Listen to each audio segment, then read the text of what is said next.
Mr. Silent Channel. Please don't skip the ads, at paki-like naman, share at subscribe mo na rin, salamat. Kabanata 1371 huwag mong pakialaman ang lokong ito. 1391. Nang makita ko ang lalaking nakangiting pumasok, parehong namutla sina Ying Pingchuan at Bai Yishuang. Oo, fan ka. Bulalas ni Bai Yishuang. Nakita lang din ni Bai Yaifei si Ye Fan, at ang kanyang buong katawan ay nataranta, iniisip na mali ang kanyang narinig. Hindi ba ang Diyos ng espada na si Ye Fan ay nasa ibang bansa, bakit siya biglang lumitaw? Asawa, bakit ka nandito? Hanggang sa sumigaw si Su Qingzhou sa likod na bulwagan sa tuwa at sorpresa, kumbinsido lamang si Bai Yaifei na tama ang narinig niya. Sina Zhou Changhuan, Su Chanxing, at iba pa. Kasama ang isang grupo ng mga matatanda mula sa Xuanming clan, ay yumuko at sumaludo. Para sa kanila, sapat na si Ye Fan para sa mamba. Lumakad si Ye Fan sa bulwagan ng may mga hakbang, nadaanan si Bai Yaifei at ilang tao, hindi sila pinansin, at dumiretso sa Su Qingzhou. Bago pa makapag-react ang babae, binuksan ni Ye Fan ang kanyang mga kamay at niyakap ang babae. Si Su Qingzhou ay niyakap ng lalaki, pinaikot ang kanyang katawan bilang simbolo, at medyo nahihiyang sinabi, napakaraming tao ang nanunood. Anong ginagawa mo? Anong masama kung yakapin ko ang asawa ko? Ang tagal na kitang hindi nakikita. Totoong tao, mismo na ba ako? Ngumiti si Ye Fan at iniunat ang kanyang kamay, marahang kinurot ang pisngi ng babae. Namula si Su Qingzhou. Bilang patriarch, medyo nakakahiya ang yakapin at hawakan ng ganito, at hindi niya maiwasang mapasulyap sa lalaki. Alam din ni Ye Fan na ang eksenang ito ay hindi angkop para sa intimacy, ngunit hindi pa rin niya maiwasang himas-himas ang ulo ng babae, ngumiti at sinabing, nagiging patriarch na ang little snow baby ko, lalo siyang gumaganda. Magiging mabait ako at masunurin, hindi ako naniniwala sa iyo, kung napakaganda ko, bakit hindi ka bumalik para makita ako ng matagal, nakaramdam ng galit si Su Qingzhou nang isipin niyang mawawala ang lalaki ng ilang buwan. Hoy! Naiintindihan mo ba, maraming bagay. Nginisyon ni Ye Fan. Ang mga matatanda ng angkan ng Xuanming sa tabi nila ay nagpanggap na walang nakita o narinig, at tahimik na ibinaba ang kanilang mga ulo, nang ahas na huwag istorbohin ang pagtitipon ng dalawa. Sa sandaling ito, nakita ni Bai Yaifei at ng iba pa na naglalandian sina Ye Fan at Su Qingzhou sa isa't isa. Gayunpaman, higit pa riyan, maswerte sila na hindi sila hinanap ni Ye Fan. Tumanggaw sina Bai Yaifei at Ying Pingchuan at Bai Yishuang sa likod niya at nagplanong umalis. Pero ayoko, kalalabas ko pa lang ng hall, bigla akong nakaramdam ng mabangis at walang kapantay na hangin, na nagmumula sa likuran. Keng! Isang mahabang espada ang lumipad sa layo na mahigit 100 metro sa isang iglap, direktang tumagos sa mabatong lupa, na humaharang sa daan ni Bai Yaifei at ng tatlo. Namumula ang mukha ni Bai Yaifei, ni hindi niya alam kung paano lumipad ang espada.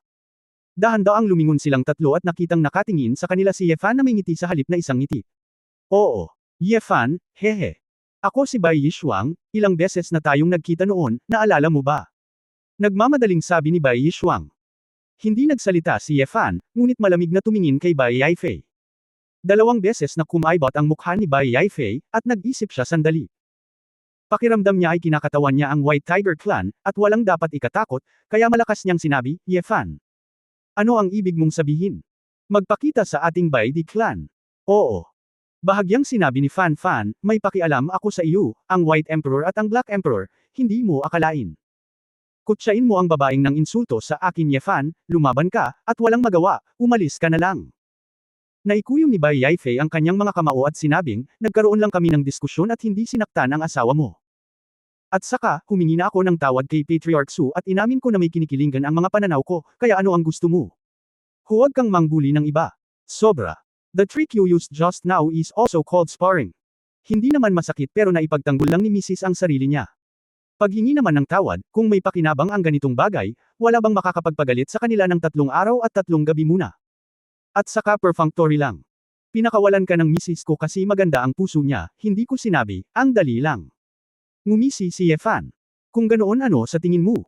Kinagat ni Bai Yaifei ang kanyang mga ngipin. Itinuro ni Ye Fan ang espada, gamitin mo ang espada, putulin ang iyong mga kamay at putulin ang iyong dila, at hahayaan kitang mabuhay. Biglang idinilat ni Bai Yaifei ang kanyang mga mata, at ang 2 tao sa tabi niya ay natigilan din.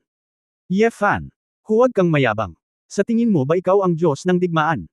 Sabi ng iba, Diyos ka ng mga espada, pero sa tingin mo talaga ay hindi ka magagapi sa mundo. Ako ang panganay na anak ng 2nd henerasyon ng Bai Di Clan, sina Ying Qiong at Bai Yan. Pinahahalagahan ako ng lahat ng mga ninuno, kung maglakas loob kang saktan ako, katumbas ka ng pagiging kaaway ng angkan ng Bai Di. Galit na sabi ni Bai Yaifei. Ang lahat ng nasa Xuanming clan ay lubhang hindi mapakali, at nadama na si Ye Fan ay masyadong walang ingat. Bagamat alam nilang lahat na pinatay ni Ye Fan sina Zhou Tengyuan at Ji Pangchun, hindi iyon kapantay ni Ying Qiong at Bai Yan, at ang Baihu clan ay mas malakas na ngayon kaysa sa Shenlongji clan. Sumimangot si Su Qingzhou, ngunit hindi siya nagsalita. Alam niya na kahit naduguan si Ye Fan, hindi siya natigilan at alam kung paano kumilos. Dahil naglakas loob si Ye Fan na gawin ito, dapat ay mayroong pagtitiwala kay Ye Fan. Walang pakialam si Ye Fan sa sinabi ng kabilang partido, at direktang sinabi, nagbibilang ako ng 3, kung hindi mo susundin ang aking kahilingan, pagkatapos ay huwag kang umalis. 3. Ngumisi si Bai Yaifei, Ye Fan, sa tingin mo ako ay isang taong kinatatakutan ni Bai. Kung ikaw lang mag-isa, talagang nangangahas kang magpaputi sa amin. Bago pa siya matapos magsalita, nagbilang na si Ye Fan ng 1. Kasabay nito, biglang gumalaw ang figure ni Ye Fan sa bilis ng kidlat. Sa isang iglap, sumugod si Ye Fan ng mahigit 100 metro mula sa gilid ni Su Qingzhou at pumunta kay Bai Yaifei. Pakiramdam ni Bai Yaifei ay napunta siya sa impyerno. Paanong ang isang tao sa mundong ito ay napakabilis? Alam mo, ang kanilang White Tiger bloodline, ang kanilang talento ay nagbibigay sa kanila ng napakabilis na bilis, ngunit hindi pa siya nakakita ng sinuman na maaaring kumilos ng napakabilis. Nang gustong umiwas ni Bai Yaifei nang hindi namamalayan, ang kamay ni Ye Fan ay humawak na ng malakas sa kanyang leeg. Nanlaki ang mga mata ni Bai Yaifei, at ilalabas na niya ang kanyang True Essence Bodyguard. Gayunpaman, biglang napuno ng marahas na nakamamatay na aura ang buong Xinwu Hall. Tulad ng isang impyernong Shira, ang puwersang nagpapaudlot ay nagpasindik sa lahat ng nasa eksena.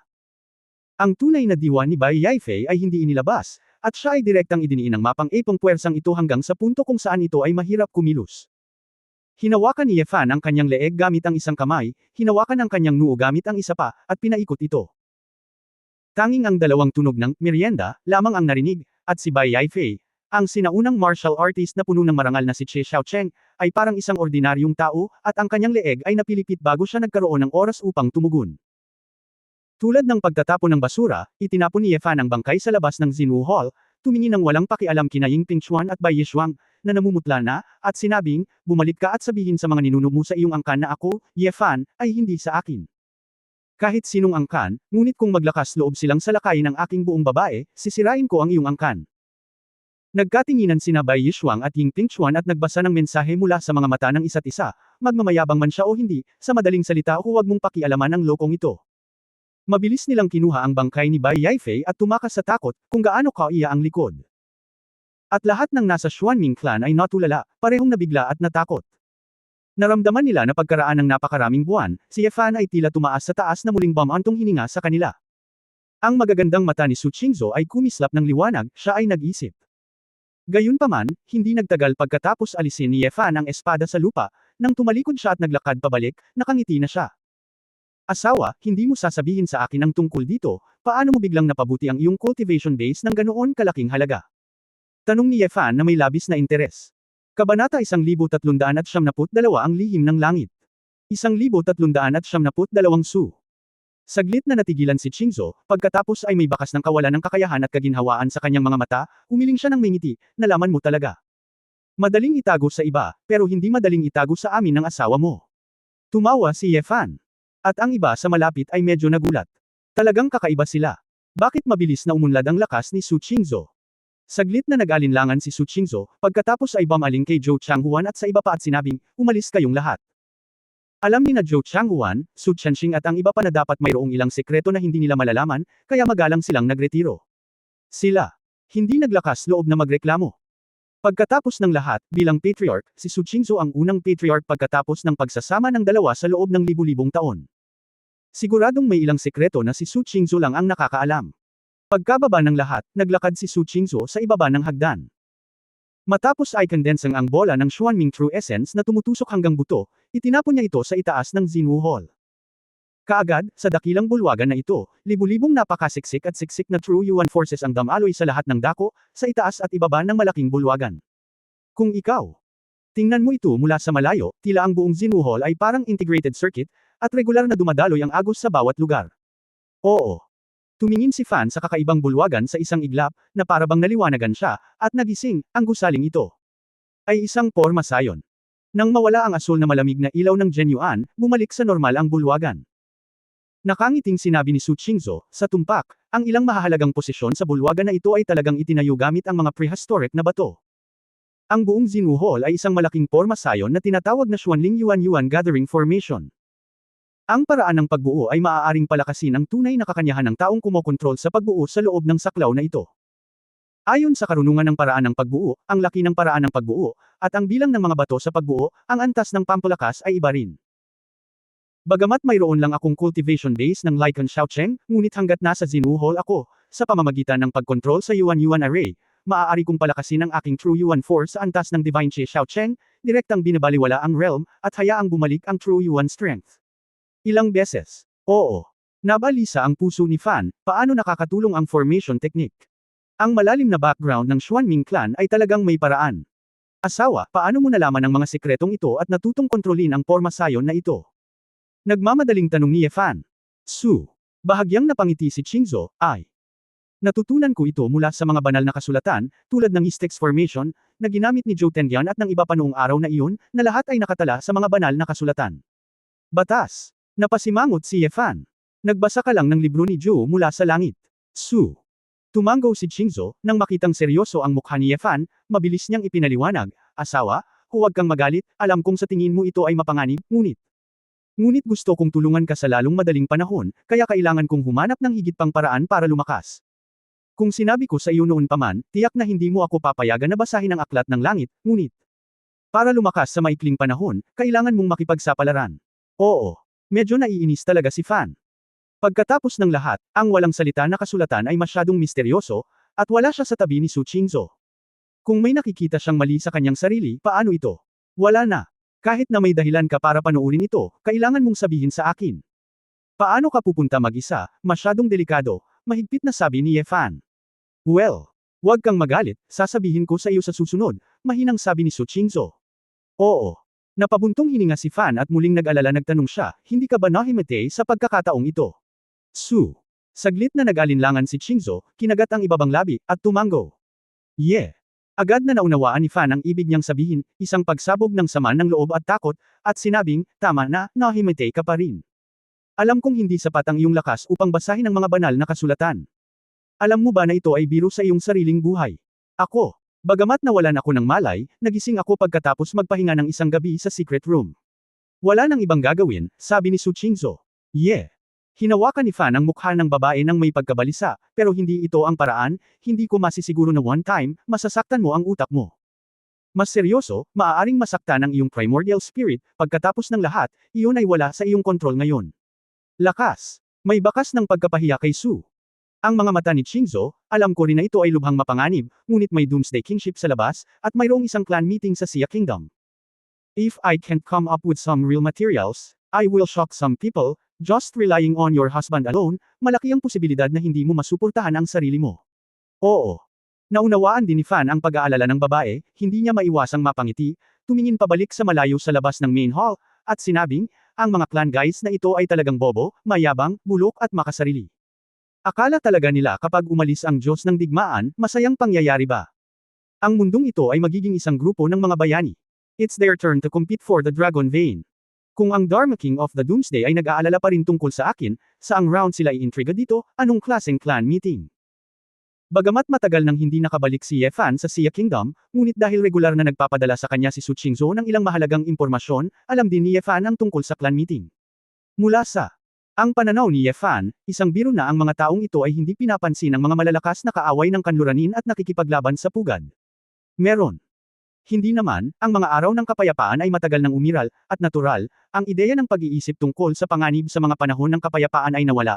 Walang magawang sabi ni Su Qingzhou, bukod pa sa mga mage na dumating bago ang Doomsday Kingship, ang pakiramdam sa angkan ay hindi dapat banggitin, kaya't hayaan na lamang nila ang Doomsday Kingship. Pakiramdam ko ay sadyang nagpadala ang Doomsday King ng mga mahihinang salamangkero na pumunta rito para gumawa ng ilusyon para sa angkan, baka may iba pang mamamatay sa Deity Magic Seminar. Bahagyang ngumiti si Fan, hindi may iwasang magkaroon ng nakatagong lakas. Maging ang angkan ay nagtago ng napakaraming bagay. Ang Deity Magic Seminar ay umiral na mula pa noong sinaunang panahon, at ito ay dapat magkaroon ng kanilang kakaiba upang makipagkompetensya hanggang ngayon. Saglit na natahimik ang dalawa, at masayang sinabi ni Fan, kalimutan mo na, gayunpaman, darating ang mga sundalo para harangan ang tubig at takpan ng lupa. Mrs., sabihin mo sa akin kung ano pa ang nasa libro noong araw na iyon. Su.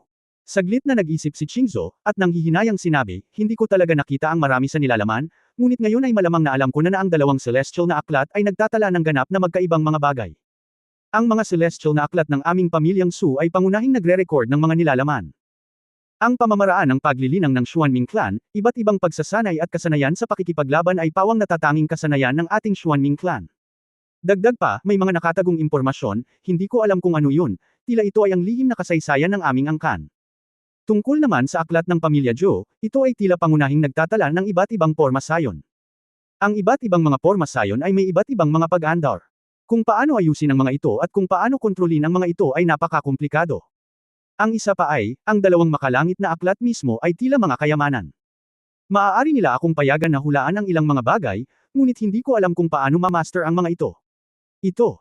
Para akong nanaginip noon, nanaginip ako ng ilang mga larawan, at pagkatapos ay lumitaw talaga sila, ngunit kamakailan lamang ay hindi na ako nananaginip. Ako ay. Sa pag-iisip, baka kapag talagang napag-aralan ko ang mga banal na kasulatan ay makokontrol ko ang ganitong uri ng panaginip. Kabanata 1373 laban sa aking kalooban. 1393.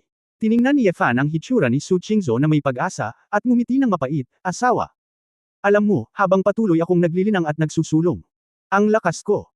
Sa kabaligtaran, hindi ko nararamdaman kung gaano ako kalakas, dahan-dahan oo, nagsimula pa akong mamangha sa ilang mga pag-iral na hindi ko kinatatakutan noon. Hindi sa banggitin mo, kahit ngayon, nararamdaman ko pa rin na napakaraming bagay na hindi kayang hawakan, at napakaraming puwersa na hindi kayang labanan. Kaya ikaw din huwag mag-alala, gaano man kalakas ang kasulatan, kailangan mong gawin ito ng paisa-isa, at kailangan mong magtrabaho ng tuloy-tuloy, dahil walang katapusan ang paglilinang, Su. Inikot ni Qingzhou ang kanyang mga mata sa lalaki ng walang imek, sige, bakit ka nagpapatuloy? Patuloy akong nagsasalita tungkol sa malaking katotohanan. Alam ko na kung ano ang nagawa kong mali, hindi ko dapat itago sa iyo ang pagbabasa ng mga banal na kasulatan, ngunit paano ka magiging katulad ng pagpapaaral sa isang bata? Matagal na akong hindi nagkikita, at alam kong patuloy akong nagtuturo ng aking aralin. Ako, hindi ba't ang antas ng aking paglilinang ay mas mataas kaysa sa akin, kailangan ko bang sabihin ang marami? Hindi ako tanga, Napangiti si Fan, nahihiyang yamakap sa baywang ng babae, at sinabing, kung gayon, I don't talk, let's go. Maghanap tayo ng lugar kung saan walang tao, at magkaroon ng magandang relasyon. Hayaan mo muna akong halikan ng isa. Natagpuan ni Yefan ang cherry lips ng babae at hahalikan na sana, habang umiling si Su Qingzhou. Sinong gustong makipagkita sa'yo? Namula si Su Qingzhou at itinulak ang lalaki palayo, hindi nasisiyahan, hindi ka nagpunta sa akin ng napakatagal, pumunta ka ba dito ng walang dala? Palihim na sinabi ni Yefan na hindi maganda, sabik siyang pumunta, nakalimutan kong magdala ng mga regalo para sa mga babae, ngunit wala akong maisip na bagay saglit, kaya napakamot ako sa aking ulo at nagtanong, asawa, anong regalo ang gusto mo? Aayusin ko ito kaagad para sa iyo. Tinatanong mo pa ako, ay ano ang gusto mo, hindi mo ba alam? Nakipaglaro ka ba sa mga babae sa labas kaya nakalimutan mo na ako? Nasa puso mo pa ba ako? Galit na sabi ni Su Qingzhou. Nang marinig ang sunod-sunod na mga tanong, ngumiti si Yefan ng alanganin at may kainahinalang nagtanong, pwede bang? Strawberry donut, Su. Napakurap si Qingzhou, kinagat ang kanyang mga labi at nakangiting tumango, buti na lang at hindi mo nakalimutan. Hindi. Halos umiyak si Yefan, bakit gusto mo pa ring kainin ang pagkaing iyon? Hindi dapat ngayon. Hindi ka ba nakakain, at naging pinuno ka na ng angkan ng Xuanming, at kinakain mo pa rin ang kinakain ng batang iyon? Galit na sinabi ni Su Qingzhou, wala kang inidiya sa iyong sarili, bakit gusto mo akong maging hindi nakakain? Bukod. Magiging patriarch ako, ano ang kinalaman nito sa pagkain ng donut, matagal na akong hindi nakakain ito. Nang ako ay naging patriarch na ito, nahihiya akong hilingin sa iba na bilhin ang mga ito para sa akin, at natatakot akong makitang kumakain ng donut, pinagtatawanan ako, at nakakaramdam ng dignidad, nagtiis ako ng gusto. Kung ang isang tao mula sa Xuanming clan ay makakakita ng agrabyado na ekspresyon ng patriarch na si Su Qingzhou sa sandaling ito, tiyak na magugulat sila. Sa harap ni Yefan, si Su Qingzhou, na kasing lamig ng isang malaking bato ng yelo, ay nagpakita ng hitsura ng isang kaawa-awang maliit na babae. Oo. Nais muling tumawa ni Fan, ngunit naramdaman na talagang bitter ang kanyang asawa. Pagkatapos, lahat nakakaawa talaga para sa isang dalagang nasa 20s ang ganitong libangan na kumain ng donuts. Mrs., hindi ka ba nagpapahinga nitong mga nakaraang buwan? Tanong ni Yefan. Mahina na ba maantong hininga si Su Qingzhou, wala akong oras para magpahinga, ang pag-aalaga lang sa muling pagpapasigla ng Xuanming clan ay magiging sapat na nakakabagot, kailangan ko ring magsanay at maging pamilyar sa kaalaman sa mga porma sayo na natutunan sa Celestial Book. Ito ang kinuha ko sa Ghost Valley. Karamihan sa mga gawain ay ipinaubaya sa mga tao ng pamilyang Su, kung hindi ay magiging abala ako. Hindi maganda yun. Ang pagsasama-sama ng trabaho at pahinga ay maaaring makakuha ng 2 beses ang resulta sa kalahati ng pagsisikap. Kahit nagmamadali akong mag-practice, may oras pa akong magbakasyon. Sumimangot si Yefan at sinabing, iwanan mo na lang ang negosyo, at ihahatid kita sa labas ng ilang araw para makapagpahinga at makapagpahinga. Nag-alinlangan si Su Qingzhou, at sinabi, gayunpaman, bukas at makalawa, ang mga kinatawa ng mga tribo mula sa mga sumusunod na rehiyon ay darating para sa isang pulong, at ang plano sa pagtugon para sa pulong ng angkan ay gaganapin din. Ikanaway ni Yefan ang kanyang kamay, paano ito nangyari? Magsisimula na ang pulong, bakit mas mahirap kaysa sa Splendid Group? Ipaubaya ang mga bagay na ito sa konseho ng mga elder upang harapin, at sabihin mo sa kanila, sa pilitan kitang dadalhin, at tingnan kung sino ang maglalakas loob na magsabi pa. Nang marinig ni Su Qingzhou ang malalakas na salita ng lalaki, nakaramdam siya ng kasiyahan sa kanyang puso, at sinabing, okay. Pagkatapos ay sasabihin ko sa kanila, sabay tayong lumabas kung may gagawin tayo. Ngunit, kailangan kong maghintay para bukas, ilang mga balangkas ng pulong, kailangan kong harapin ito ngayong gabi, at ipaubaya sa kanila bukas, kung hindi, sa pagbalik ko, may mga bagay na maaaring magulo, Kailangang bumantong hininga si Fan, workaholic talaga ang babaeng ito, ang Guan Clan ay kapareho ng pamamahala sa isang nakalistang kumpanya, pero may meeting outline pa. Sige, mayroon din akong ilang bagay na maaari kong pag-usapan muna sa iyo, sabi ni Yefan na may pag-aalalang tingin. Su. Nag-isip si Qingzhou at sinabing, oo. Hindi ba tungkol kay Prinsesa El? Tumango si Fan, mayroon ka bang paraan para iligtas si Ayer? O anumang balita tungkol sa kanya? Su. Napabuntong hininga si Qingzhou, asawa, alam kong dinala si Ayer sa punong tanggapan ng Doomsday King Power sa Hilagang Europa. Kung gusto mo siyang iligtas, nangangahulugan ito ng maagang paghaharap sa Doomsday King. Sigurado ka bang gusto mo siyang iligtas? Sure enough. Wala ka nang magagawa. Napangiti si Yefan. Sa palagay ko ay hindi malalagay sa panganib si Ayer, kung hindi, ang Dharma King ay direktang magpapadala ng isang tao upang patayin siya sa halip na bawiin siya. Sinabi ni Su Qingzhou na nakakunot ang noo, sa halip, sa palagay ko. Ang layunin ng kanyang kabanalan ay ikaw, kaya kailangan mong mag-ingat sa iyong sarili. Oo. Tumango si Fan, nakaramdam ng kaunting pag-aalala sa kanyang puso, umaasang hindi mauunlad ang mga bagay sa direksyon na hindi niya gustong harapin. Sa totoo lang, higit pa kay Chi Ayer, sa tingin ko. Dapat mong bigyang pansin si Weiwei, ngayong ang pamilya Shenlang ay nagkakagulo, ang pamilyang Ye ay humihina, at ang pamilyang Ji ay talagang puno ng galit sa pamilyang Ye dahil sa iyong mga gawain. Bilang nominal mong fiancé, si Weiwei, bagamat walang nang ahas na hawakan siya, dapat ay nasa ilalim ng matinding pressure. Hindi ka ba talaga babalik sa Shenlang para makita siya? Tanong ni Su Qingzhou. Siyempre laging naaalala ni Yefan si Ling Yuwei, at natural na nakonsensya siya sa babaeng iyon. Gayunpaman, ang problema ay nanatili si Ling Yuwei sa pamilya Ye bilang kanyang kasintahan, ang pinakamatandang young master ng pamilya Ye. Kung babalik si Yefan, kung ito man ay pangasiwaan ng Shenlang clan o para ilabas si Ling Yuwei, ito ay magiging isang katanungan kung paano siya dapat manatili sa kanyang tabi. Emosyonal man ito o sa ibang pagkakasunod-sunod, imposibleng pakasalan ni Yefan si Ling Yuwei sa halip. Gayunpaman, kung si Ling Yuwei ay itinuturing na isang magkasintahan, ito ba ay makatarungan para kay Ling Yuwei at sa mga elder ng pamilya Ling? Kahit na handa silang tanggapin ito, ano kaya ang iisipin sa kanilang mga puso? Paano tatawa ang mundo kay Ling Yuwei? Naramdaman din mismo ni Yefan na tila binubuli nito si Ling Yuwei at pinapahiya ang mga tao ng pamilya Ling. Siyempre, maaaring hindi masyadong komplikado ang mga bagay, ngunit para kay Yefan, ang paggawa ng desisyon ay mahirap ibalik, kaya napakahirap na pumili. Asawa, nag-aalala ako kay Weiwei, taos puso ako, pero kung may gusto kang sabihin, wala akong pakialam kung ano kayo ni Weiwei. Labag iyon sa kalooban ko. Napangiti si Su Qingzhou, at sinabing, ako ang matitiyak ko sa iyo ay anuman ang piliin mo, maiintindihan kita at hindi kita sisisihin. Kabanata 1374 na I-Freeze. 1394. Matagal na natahimik si Yefan, natawa sa kanyang sarili, at sinabing, ang bagay na ito ng mga lalaki at babae ay mas mahirap kaysa sa pagsasanay laban sa hari ng Dharma. Hayaan akong isipin ito, maaaring tumagal ng pagkakataon upang makagawa ng desisyon. Ang mga mata ni Su Qingzhou ay kumikislap at sinabing, sa tingin mo ba ay may malalim akong pag-iisip, at sinasadya kong sabihin ang mga salitang ito para mapahiya kang hanapin si Weiwei. Umangat ang ulo ni Yefan, at nag-alinlangan siyang tumingin sa babae, sinadya mo ba talaga ito? Hulaan mo. Pang-aasar ni Su Qingzhou. Sumipsip si Yefan ng malamig na hangin, talagang hindi niya maisip kung ano ang iniisip ni Su Qingzhou. Mahiwagang ngumiti si Su Qingzhou, at walang sinasabi, tumalikod at naglakad palabas ng bulwagan. Hinawakan ni Yefan ang kanyang ulo at lumabas kasama ang babae. Pagkaraan ng ilang sandali ay napailing na lamang siya at napabuntong hininga, tamad na mag-isip. Si Jiang Xiaobei ay naghihintay sa labas, at nang makita niyang lumabas ang dalawa, dali-dali siyang tumakbo at sinabing, Mr. Ye, gaano ka katagal mananatili sa ganitong oras? Nagtaka si Ye Fan, bakit, okay ka lang? You can stay, okay. Point me, mas confident akong makalusot. Sabi ni Jiang Xiaobei nang may pag-asa. Umiling si Ye Fan, nasa iyo na ang paglusot, nasabi ko na ang dapat kong sabihin.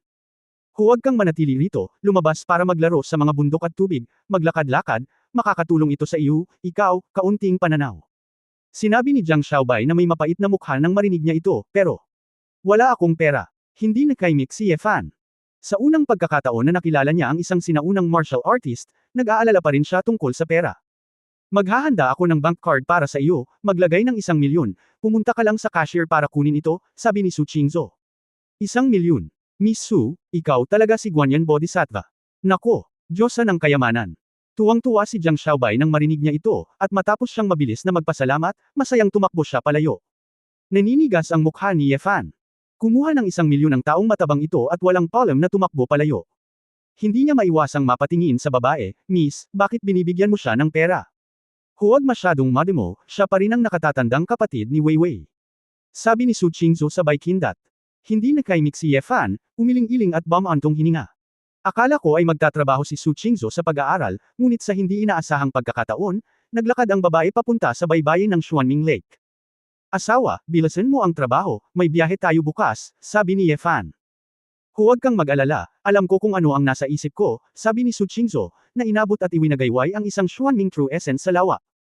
Di nagtagal, ang mga alon sa tubig ng lawa, at isang malaking madilim at may kantab na pagong sa likod na may matutulis na mga gilid at sulok, na natatakpan ng mahiwaga at komplikadong mga linya, ay lumitaw. Hindi nagtagal, isang higanteng itim na pagong, 3 o 4 na metro ang haba at isang tao ang taas, ang lumangoy sa lawa. Hindi napigilan ni Ye Fan ang paglaki ng kanyang mga mata, ito ba? Si Momo ba? Oo, hindi ka ba nagtataka na napakabilis lumaki ni Momo?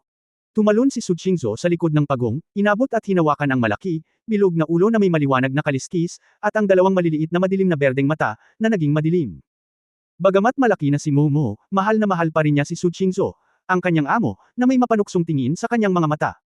Momo, lalabas ako ng ilang araw, at hindi na kita makikita sa mga susunod na araw. Huwag kang tatakbo, manatili sa lawa, at huwag kang mangguli sa ibang maliliit na pagong. Si Su Qingzhou ay parang nagtuturo sa sarili niyang mga anak, nagsasalita. Halatang labag sa loob si Momo, at sa makapal na mga hita ay haantong na siya sa pampang. Tinapik ni Su Qingzhou ang malaking ulo nito, hindi ako masunurin. Napakalaki mo, paano kita madadalas sa paligid?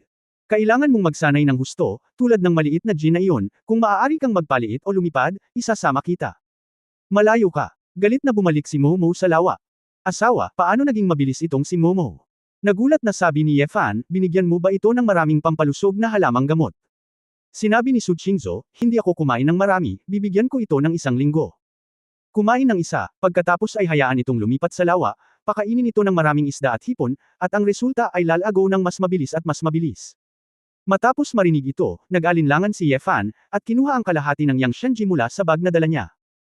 Ito ang natira sa muling pagkabuhay ni Angel, gumawa si Ye Fan ng maraming halamang gamot, at mayroon pang 3.5 halaman ang natitira. Sa orihinal, ang kalahati ng halaman na ito ay dapat itago sa susunod bilang isang halamang gamot, ngunit naramdaman ni Ye Fan na marahil para sa mga tao, ang ganitong uri ng espiritong hayop ay magiging mas epektibo sa pagpapakain sa mga Diyos. Sa simula, kumain si Xiaojin ng isang buong halaman, tiyak na hindi na magagamit ni Momo ang labis, at ang kalahati ng isang halaman ay sobra. Kaya, pagkatapos gumawa ng pagtatansya, pinutol ni Ye Fan ang isang kapat nito, nakatumbas ng 8 bahagi ng Yang Shenji, at ibinigay ito kay Su Qingzhou. Asawa, pakainin mo, sabi ni Ye Fan. Nag-alinlangan si Su Qingzhou, masyado bang supplementary ito? Kung tutusin, hindi may kukumpara ni Momo kay Xiaojin. Napakaliit pa rin ito. Ano ang dapat kong gawin kung hindi ako makatiis ng sobrang espiritual na enerhiya pagkatapos nitong kainin? Si Xiaojin ay libu-libong taong gulang na. Sinabi ni Ye Fan, huwag mag-alala, ang bigat na ibinigay ko ay dapat na tama para dito ngayon. Matapos itong marinig ni Su Qingzhou, hindi na siya nagsalita pa, at itinulak si Yang Shenji sa bibig ni Momo. Matagal nang kumikinang ang dalawang mangbin na mata ni Momo, at nang maamoy niya ang amoy ni Yang Shenji, puno na siya ng mga inaasahan. Sa sandaling ito, abala ako sa paglunok kay Yang Shenji. Momo, anong nararamdaman mo? Kinakabahang tiningnan ni Su Qingzhou ang kanyang alaga, natatakot na hindi nito kayang tiisin. Hindi nagtagal, ngunit biglang napansin na ang katawan ni Momo ay nagsimulang magbuga ng malamig na hangin. Mabilis na tumalon si Su Qingzhou pabalik sa dalampasigan at nagtatakang tumingin kay Momo. Nakita ko ang mga bagzo ng puting malamig na hangin na tumatagos mula sa buong katawan ni Momo. Si Momo ay tila walang anumang discomfort, bagkus ay masiglang lumangoy patungo sa gitna ng lawa. Hindi nagtagal ay sumisid si Momo sa tubig at nawala ng walang bakas. Ang mas ikinagulat ni Ye Fan at Su Qingzhou ay nangyari. Tila dahil sa lamig na nagmumula kay Momo, nagsimulang lumitaw ang mga palatandaan ng pagyayelo sa gitna ng lawa. Maraming malamig na hangin ang nagngangalit sa lawa, at ang nagyayelong lugar ay naging mas malaki at mas malaki. Sa loob ng kalahating oras, ang buong Xuanming Lake ay ganap na nagyelo. Dahil sa nagyayelong malamig na hangin, ang paligid ng lawa ay tila pumasok sa matinding taglamig. Bigla na lang, maraming tao mula sa Xuanming clan ang nakatuklas ng pangitain at tumakbo sa lawa. Nang makita ng lahat na magkasama sina Ye Fan at Su Qingzhou, ilang elder ang lumapit para magtanong, para lang malaman na ito pala ang mysterious tortoise. Siyempre hindi sasabihin ni Ye Fan sa kanila ang tungkol kay Yang Shenji. Sa ilang sandali, naramdaman ng mga miyembro ng angkan ng Xuanming na si Momo ay lumaki na may isang himala, at sila ay tuwang-tuwa, sa pag-aakalang ito ay isang tanda ng kagalakan, at kahit na lumuhod at sumamba sa tabi ng lawa. Hindi napigilan ni Ye Fan na mapangiti ng mapait. Hindi niya inaasahan na magiging ganito kalaki ang mga pangyayari. Noon, nalaglag ni Xiaojin ang kanyang balat na parang kakon. Napakaganda na noon, at talagang pinalamig ni Momo ang buong lawa. Gayunpaman, dahil sa isang malaking paggalaw, lalo pang inaabangan ni Ye Fan kung hanggang saan maaaring lumago si Momo. Nasa kamay pa rin niya si Yang Shenji. Kung kaya niyang linangin ang isang maalamat na banal na hayop, si Xuanwu, kung gayon maging ang Dharma King of the Doomsday, kailangan niyang timbangin ito. Alam din ni Su Qingzhou ang kahalagahan ni Momo, kaya nagmamadali siyang nagutos na palakasin si Xuanwu. Ang alerto ng Nether Lake. Bagamat hindi mataas ang posibilidad, kailangan pa ring pigilan ng ilang taong may masamang intensyon na saktan si Momo. Pagkatapos ng isang gabi, sa wakas ay natapos na ni Su Qingzhou ang lahat ng mga bagay na kailangan niyang ipaliwanag at ayusin. Si Ye Fan ay mas nahirapan dahil hindi niya alam kung saan nagpunta si Xiaojin, kaya hindi na lang niya ito hinintay. Gayunpaman, nakikilala ng taong ito ang paraan ng kanyang sarili, kaya malamang na nag-enjoy siya muli sa laro. Asawa, saan mo ako dadalhin sa bakasyon? Ibinigay ni Su Qingzhou ang kanyang sarili ng bakasyon pagkatapos ng mahabang panahon, at inaabangan pa rin niya ang muling pagsasama sa kanyang asawa. Natigilan si Ye Fan, hindi ka ba bumalik sa Huahay? Sinabi ni Su Qingzhou sa pagkabigo, hindi ba't sinabi mo na ikaw ay nasa bakasyon, kaya ito ay naging isang paglalakbay pabalik sa Huahay? Sabi ni Ye Fan, matagal mo nang hindi nakikita sina Lolo at Jiang. Sila tita. Tama, pero akala ko isasama mo ako sa isang lugar. Ngumisi si Su Qingzhou. Hindi alam ni Ye Fan kung tatawa o iiyak. Bigla niyang naisip ang sinabi ni Mu Shuixian bago siya dumating. Tinapik niya ang kanyang noo at sinabing, nga pala, pumunta tayo sa kabisera at tingnan kung kumusta ang babaeng si Momo. Nagliwanag ang mga mata ni Su Qingzhou at masayang tumango. Tumango, sige, tingnan natin kung wala sa paaralan ng babaeng iyon, at ilang beses na akong nakapunta sa kabisera, ngunit hindi ako nakakalaro ng maayos. Magugulat yata ang babaeng iyon sa ating dalawa. Hindi na hinintay ni Ye Fan na makita ang sorpresa ng dalaga nang makita niya si Momo. Kabanata 1375 may mali. 1395. Lumabas mula sa Beijing International Airport, hindi pinili ni Ye Fan at Su Qingzhou na tumawag ng isang espesyal na kotse para kunin sila, ngunit direktang sumakay sa subway at tumungo sa National Academy of Arts sa ikatlong ring road ng Beijing. Kahit na ang Jinxiu Group at ang Xuanming Clan ay may mga tao sa kabisera, at si Su Qingzhou ay mayroon ding ilang luxury cars dito, siya o si Ye Fan ay hindi masyadong tamad na magmaneho. Sa ganitong masikip na metropolis, ang pagsakay sa subway ay mas mahusay kaysa sa pagmamaneho. Higit pa rito, hindi alintana si Ye Fan o Su Qingzhou, bagamat sila ay sapat na mayaman upang kalabanin ang bansa, sila ay nasa mga ulila mula pagkabata, nagdusa ng mga paghihirap at kasalanan, at hindi nasira. Bihirang magpahinga sa trabaho at mamasyal. Sa halip, nasisiyahan akong mamuhay ng isang ordinaryong buhay tulad nito at malaya ako. Ang mga kapansin-pansing bagay tulad ng mga luxury car at espesyal na eroplano, kung hindi kinakailangan, ay talagang hindi partikular na partikular. Salamat sa airport na terminal, may mga bakante pa nang sumakay ang dalawa sa subway. Nakahanap silang dalawa ng isang sulok at umupo, magkahawak kamay, komportableng ipinatong ni Su Qingzhou ang kanyang ulo sa balikat ng lalaki. Nang makita ang ngiti sa gilid ng bibig ni Su Qingzhou, hindi napigilan ni Ye Fan ang ngumiti, asawa, masaya ka ba? Oo. Lumingon si Su Qingzhou at tumingin sa lalaki gamit ang kanyang mga mata at sinabing, huwag kang mag-alala sa anumang bagay, nakaka-relax ito, parang bumalik sa mga araw na nasa Huahay tayo at magkasamang nagko-commute. Inabot ni Ye Fan at kinurot ang pisngi ng babae, sobrang na-enjoy niya ang collagen sa mukha ni Su Qingzhou, binalatan lang niya ang shell na kasing puti at malambot na parang pinakulo ang itlog. Kung hindi ako guguluhin ni Dharma Kingdom, lagi kitang makakasama, maganda para sa atin na maglakbay sa buong mundo. May emosyong sabi ni Ye Fan. Natarantang itinaas ni Su Qingzhou ang kanyang ulo at sinabing, asawa, sa katunayan, sa tingin ko. Maaari kang makipag-ayos sa Dharma King of the Doomsday, kailangan mo ba talagang makita ang pula na may bayonet? Sa tingin mo ba hindi mo ito kailangan? Tanong pabalik ni Ye Fan. Kinagat ni Su Qingzhou ang kanyang mapupulang labi at sinabing, sinuri ko ito para sa iyo. Ang kailangan ng Dharma King of Doom ay ang Dragon Vein, iyon ay, ang Ore Vein ng Honghuang Stone, ngunit hindi ba dapat bantayan iyon ng angkan?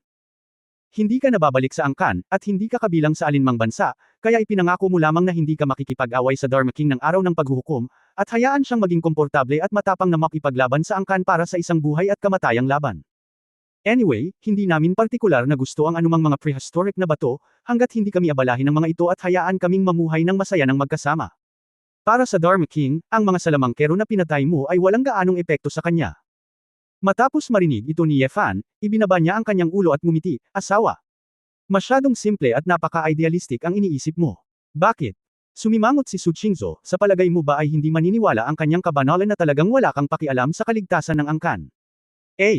Bakas ng emosyon ang sumili sa mga mata ni Ye Fan, umiling siya, at sinabing, asawa, sa tingin mo ba, anong kaharian ng Doomsday, anong mga sinaunang Diyos, Western Magicians, Eastern Ancient Warriors, Seminar, Clans? Ang mga pangalang ito, sa palagay mo ba ay talagang ganoon kahalaga ang mga titulo at pinagmulang ito? Mali ka, hari man o angkan, ang ipinaglalaban nila ay hindi ang purong Dragon Veins, kundi ang mga bagay na maaaring dalhin ng Dragon Veins, at ang mga bagay sa likod nila. Ano ang may dudulot ng mga ugat ng Dragon? Ibig mong sabihin ng mga mapagkukunan ng paglilinang ng Honghuang Stone. Parang may naintindihan si Su Qingzhou. Tumango si Ye Fan at bamulong sa tenga ng babae, ang mga ugat ng dragon ay kumakatawan sa mga mapagkukunan ng paglilinang ng mga sinaunang mandirigma ng Xia Kingdom, at sila rin ay mga makapangyarihang kristal ng enerhiya. Ang sinumang makabisado sa mga ugat ng dragon ay katumbas ng sinumang nakakabisado sa pinakadakilang mapagkukunan ng paglilinang sa planetang ito at may pagkakataong maging pinakamalakas na tao sa mundo.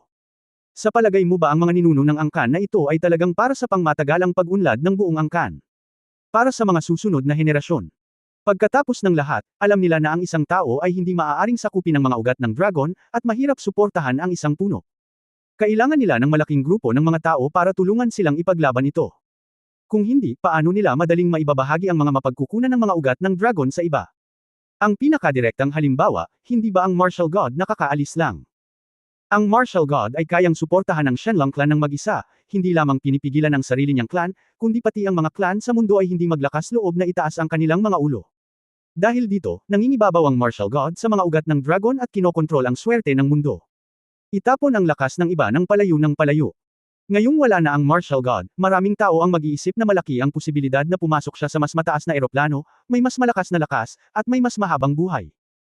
Ang mga masters ng major clans, natural nilang kukunin ang key na ito ang dahilan ay sa Dragon Veins, mas mararamdaman nila na umaasa ito sa Dragon Veins para hayaan ang martial god na makalusot sa limitasyon.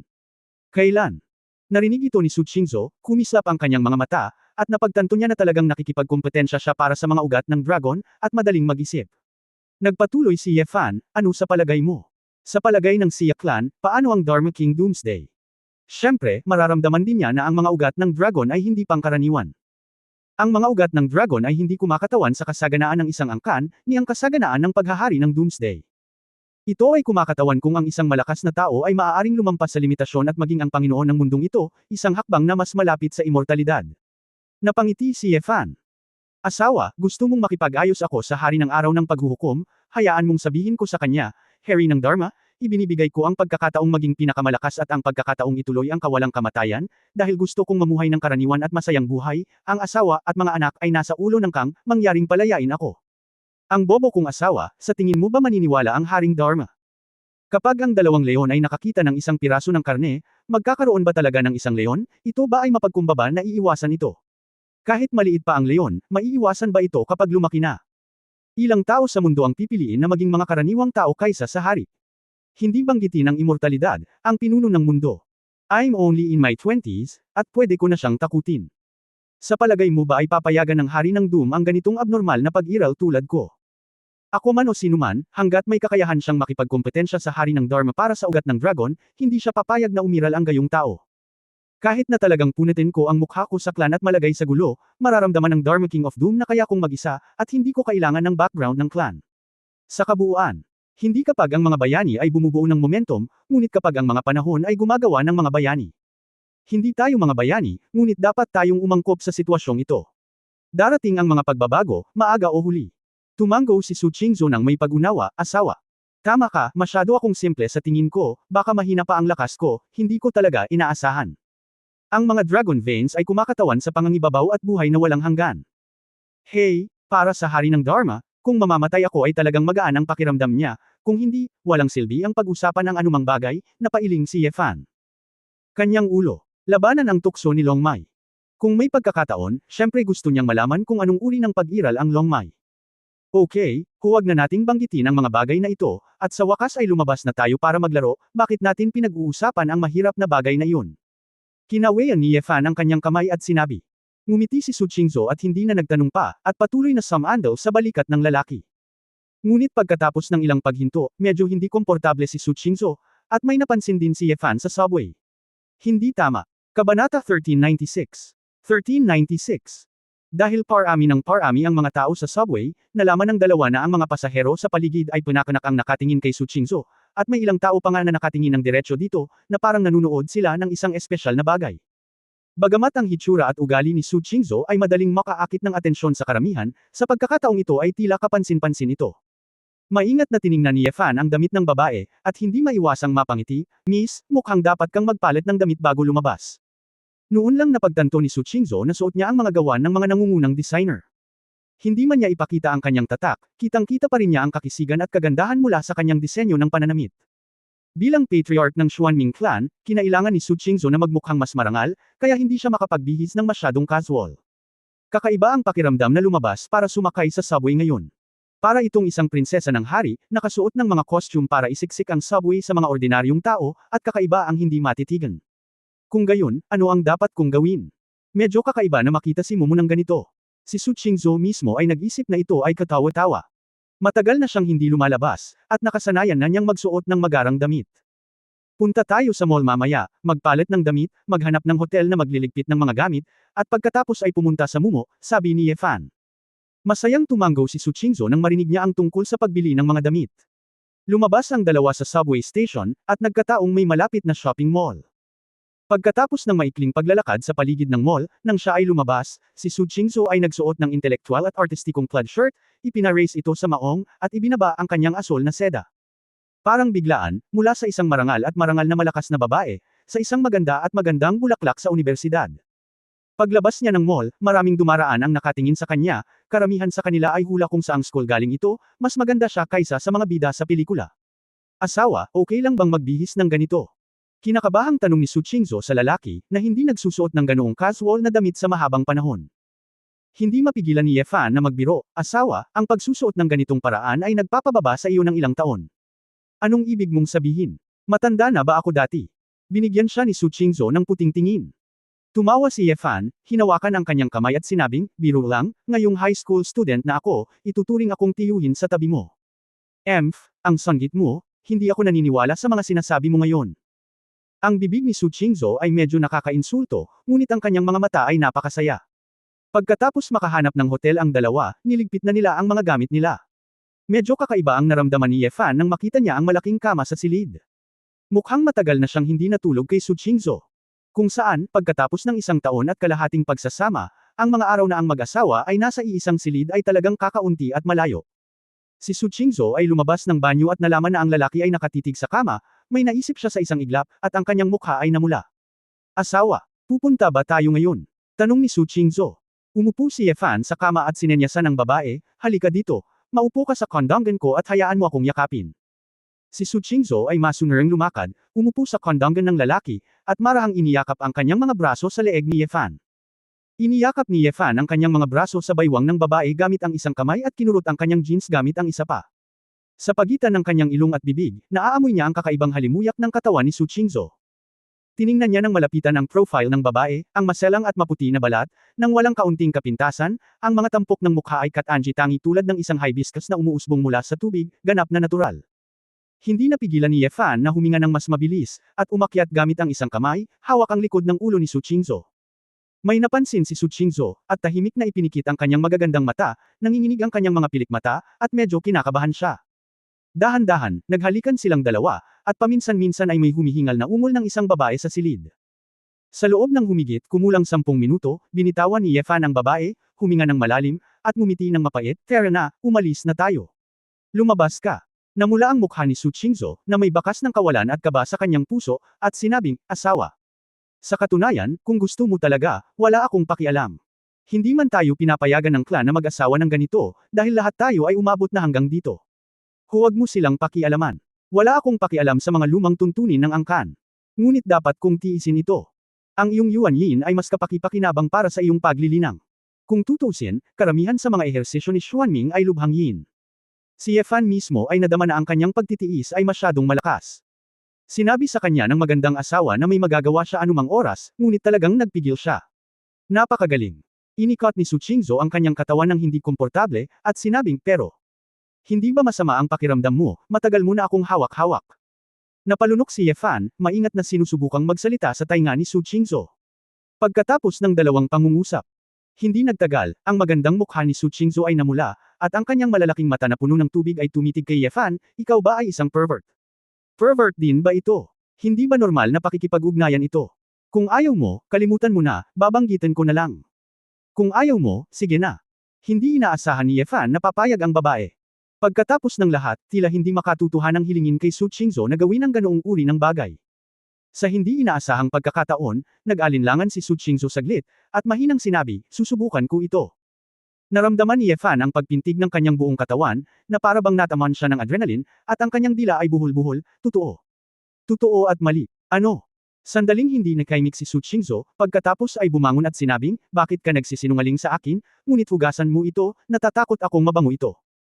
Si Yefan ay nagmamadaling pumasok sa banyo, at pagkaraan ng ilang sandali, ang tunog ng shower ay umalangaw-ngaw.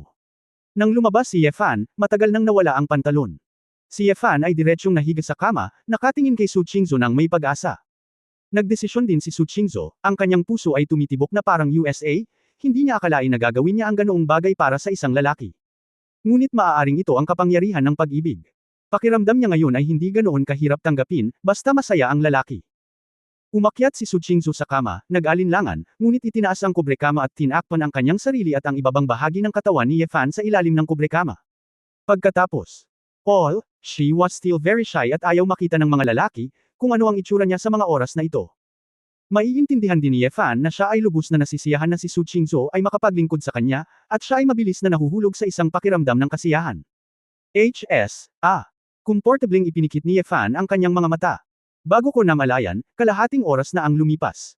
Biglang itinaas ni Su Qingzhou ang kubrekama, namumula ang kanyang mukha, namumutla ang pawis sa kanyang buhok, humihingal siya, at sinabing may malungkot na ekspresyon, "Asawa, ayos ka lang ba? Nasa ilalim pa rin ako ng kubrekama." Para masuffocate. Nahihiyang niyakap ni Yefan ang babae, hinalikan siya, at sinabing, "Asawa, huwag nating kalimutan ito, kahit medyo komportable, kulang ka pa rin sa init." Hindi napigilan ni Yefan na mapabuntong hininga sa kanyang puso na kumpara sa maliliit na duwende tulad ni Uyeshu, si Su Qingzhou ay talagang hindi magaling dito. "Paano kaya, nagsumikap ako, hindi ba maliit na bagay lang?" Si Su Qingzhou ay labis na nag-aalinlangan, at hindi naiwasang magtanong, "Asawa, masyado ka bang naglalaro sa labas at nagkakasakit?" Kabanata 1397 Kaarawan. 1397. Nagiging berde ang mukha ni Yefan, iniisip kung ano ang alam mo, ngunit ayaw niyang magalit sa mga babae, kaya kailangan niyang matiyagang sabihin, "Hindi ito ganito, ito. Mas malakas lang ako, kailangan talaga nito ng mga kasanayan." "Mrs., wag na nating pag-usapan ang topic na ito, I'm very satisfied today, let's do it for now." Si Su Qingzhou ay nag-aalinlangan, ngunit siya ay talagang pagod at nadama na ang bagay na ito ay hindi nakakatuwa. Ngunit medyo ayaw niyang nagtanong, kung gayon ang ibang mga babae, "Kapag ginawa mo ito para sa iyo, magtagumpay ka ba?" Lalong tumigas ang mukha ni Yefan, at pinilit niyang ngumiti, "Siyempre hindi, may hindi." "Okay, huwag na nating pag-usapan ang paksang ito." Pinunasan ni Su Qingzhou ang kanyang bibig, "Sige, mag-aayos na ako, at pagkatapos ay hahanapin ko si Mumo, dapat ay wala na rin siya sa klase, malapit na ang gabi, nabasa ko na ang schedule ng klase niya, 4:30 na ang klase ngayong hapon." Nakahinga ng maluwag si Yefan. Ito ay isang panabik at walang imik kalahating oras. Mas mabuting huwag mag-iwan ng anumang psikolohikal na anino kay Su Qingzhou. Nang matapos ang kanilang mga damit, lumabas ang dalawa sa hotel at naglakad sa paglalakad patungo sa National Academy of Arts. Pagpasok sa akademya, ang hitsura at ugali ni Su Qingzhou ay agad na nakakuha ng maraming atensyon. Para naman kay Yefan, nang nasa tabi niya ang babae, siya ay direktang hindi pinansin, at walang sino man ang nagbigay pansin. Alam ni Su Qingzhou na si Mumumu ay nasa Classical Music Department ng Conservatory of Music, ngunit nang malapit na siya sa building ng pagtuturo, hindi pa rin niya alam kung saan titingin. Gusto mo bang tumawag? Nag-aalangan na tanong ni Su Qingzhou. Umiling si Yefan, tahimik akong pumunta dito. Wala bang sorpresa sa telepono? May itatanong ako.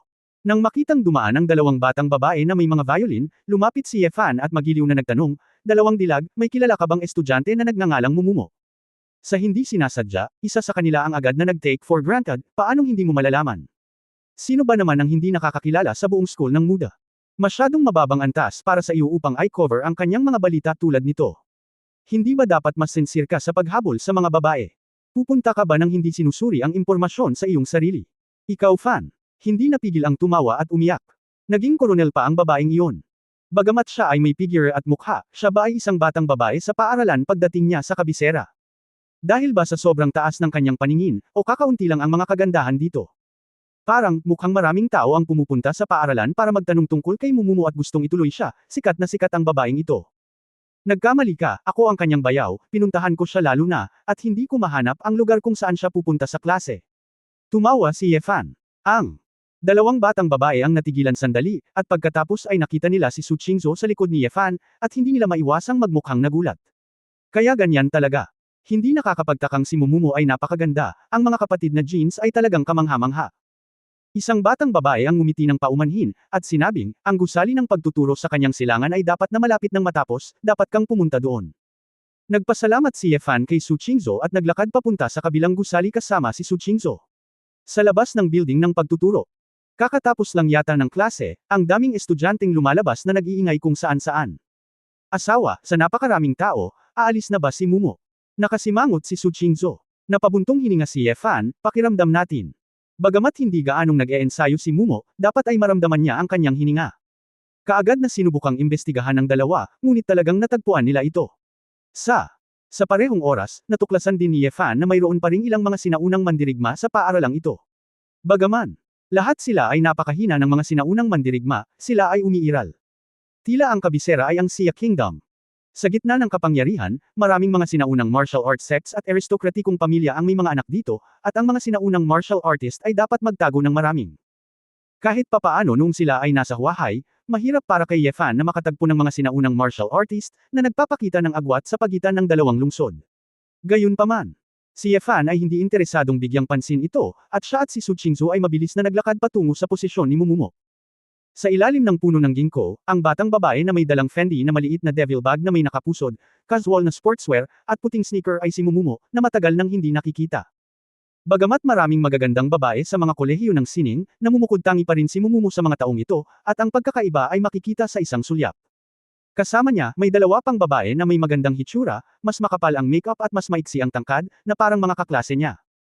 Isang gwapong binata na nakasuot ng naka-estilong suit jacket na may perm na buhok, puno ng literary atmosphere, ay sabik na nakikipag-usap kay Mumumu. Mumu, save face, inimbitahan kita noong birthday ko last time. Sabi mo gusto mong mag-aral para sa exam. Half a month na akong naghihintay sa'yo.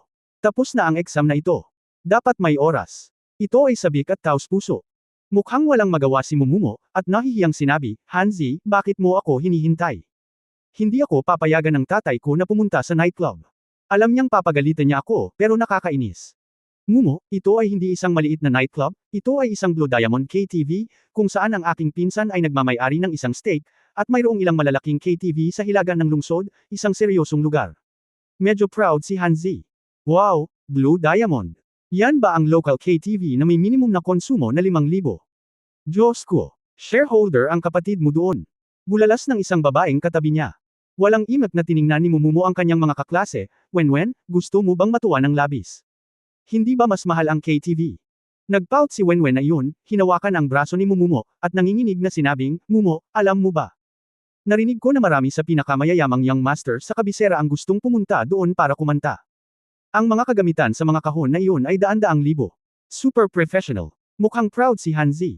Ay nagsabi, hiniling sa akin ng aking pinsan na dalhin ang aking mga kaklase upang magdaos ng isang kaarawan. Siya ang nagbayad ng mga gastusin. Gusto ko lang na ang lahat ay magsaya ng magkasama. Kung hindi ka pupunta, pakiramdam ko na ang kaarawan na ito ay matatakpan. Hindi ba't sobrang pagmamalabas? Kung hindi ako pupunta, hindi ba pwedeng mag-birthday party ka? Medyo napahiya si Momomo matapos siyang purihin. Ngunit ikaw ang kagandahan ng aming paaralan, at kabilang ka sa isang departamento at isang klase. Ang aking pinsan at ang ilan sa aking mabubuting kapatid sa paaralan ay naghihintay na makita ka. At saka, kung wala ka rito, hindi rin si Zhang Wen o si Lulo. Pupunta ako, sabi ni Hanzi. Si Zhang Wen at isa pang batang babae na nagngangalang Lulo ay puno ng mga inaasahan, ngunit alam din nila na kung hindi pupunta si Momomo, hindi sila iimbitahan ni Hanzi. Kaya, sinabi ni Zhang Wen, Momo, tapos na ang lahat ng pagsusulit, relax ka lang at sabay tayong kumanta. Oo, Momo, hindi kami mga bata. Si Hanzi ay kaklase namin, at lahat ng mga estudyanteng pumunta doon ay mga estudyante. Ano ang dapat ipag-alala? Sabi din ni Lulo. Si Momomo ay puno ng gusot at tila nag-iisip tungkol dito. Nang makita ito, sinabi ni Hanzi na may mapait na ekspresyon, Mumu, mga kaklase, kahit na hindi mo gusto na hinahabol kita, ngunit iniimbitahan kita sa isang birthday party, ayaw mo akong gantimpalaan. Hindi, Hanzi, natatakot talaga akong masabihan ng tatay ko na magiging mahigpit siya sa akin. Paliwanag ni Mumu na may pilit na ngiti. Sa sandaling ito, dumating sina Yefan at Su Qingzhou, na nakabantay saglit sa likod. Girl, kailan ka pa nakinig sa tatay mo? Hindi ka ba tumakas kanina? Biro ni Yefan. Kabanata 1378 Pulaka. 1398. Natigilan si Mumu saglit, pagkatapos ay biglang lumingon, nang makita silang dalawa, ang pagkagulat sa kanyang mga mata ay hindi maipaliwanag. Beer-in-law. Ate, bakit ka nandito? Ilang buwan ding hindi nakita ni Mumu sina Su Qingzhou at Yefan, at tuwang-tuwa siyang tumakbo. Niyakap niya si Su Qingzhou at ngumisi siya kay Yefan, noong bata ka pa, bakit palagi mong binabanggit ang paglayas sa bahay? Ngumiti si Yefan, okay, high school is considered as a child, malaki ka na. Ang tatlong estudyante sa likod ni Hanzi, Zhang Wen at Lulo ay nagulat noong una, hindi nila narinig na binanggit ni Momomo ang kanyang kapatid. Nang makita ang mukha ni Su Qingzhou sa sandaling ito, silang tatlo ay panandaliang nawalan ng pag-iisip. Sa kanilang mga mata, si Momomo ay nangunguna na sa kagandahan, ngunit ang mukha at ugali ni Su Qingzhou ay sadyang hindi ang dapat na mayroon sila sa mundo. Momo, ito ang iyong nakatatandang kapatid na babae, siya ay napakaganda. Walang hiya na puri ni Zhang Wen. Yeah, she looks so young. I thought she was a senior from a department. What an immortal, medyo tulala rin ang sinabi ni Lulo. Sanay na sanay si Su Qingzhou sa gayong mga papuri. Sa harap ng mga tagalabas, nakasanayan niya ang pagiging malamig at hindi kumakain ng mga paputok ng tao, na nagbibigay sa mga tao ng isang pakiramdam ng distansya. Kung gaano ito nangyayari, mas maraming namamangha na mga mata sa paligid niya ang nagbibigay pansin. Si Yefan ay lihim na masaya sa tabi niya. Sa mata ng publiko, siya ay kasing ganda ng isang engkanto, isang hindi na-a-access na diyosa, ngunit handa niyang gamitin ang kanyang pinong pink na labi para masigasig na pagsilbihan siya sa kama. Ang malaking kaibahan na ito ay maaari ding ituring bilang isang alternatibong pakiramdam ng tagumpay. Ipinagmamalaki din ni Momomo ang pagkakaroon ng isang magandang nakatatandang kapatid na babae, iniunat niya ang kanyang kamay at magiliw na niyakap ang braso ni Su Qingzhou, at sinabing, ang aking nakatatandang kapatid na babae ay napakabata pa, siya ay mas matanda sa akin ng ilang taon. Momo, bakit hindi ko narinig na binanggit mo na may kapatid ka pa? Tanong ni Hanzi sa oras na ito. Itinikom ni Momomo ang kanyang mapupulang labi at sinabing, bakit mo ito gustong banggitin, at walang nagtatanong sa akin. Sa katunayan, espesyal na ipinaliwanag ni Muzusong na dapat panatilihing mababa ang profile ni Momomo sa paaralan at hindi umasa sa kanyang makapangyarihang bayaw at kapatid na babae bilang taga-suporta upang gumawa ng lahat ng uri ng publisidad. Kung tutuusin, maraming mga dignitaryo sa kabisera, at kung sila ay masyadong kapansin-pansin at makapukaw ng ilang selos, madaling magdulot ng hindi kinakailangang mga away. Sa oras na iyon, hindi lamang sila malalagay sa panganib, kundi magdudulot din sila ng kaguluhan sa pamilya. Ang dating Momomo ay maaaring maging masuwail ng kaunti, ngunit pagkatapos ng maraming bagay, lalo na ang madilim na panahon nang wala si Yefan, si Momomo ay lumaki ng gusto at natutong maging mababang profile. Sayang nga lang sa school, as a school beauty, kahit gaano pa siya kababa, marami pa rin siyang napapansin. Kaklase ba kayo ni Momo? Kapatid niya ako. Ang apelyido ko ay Su.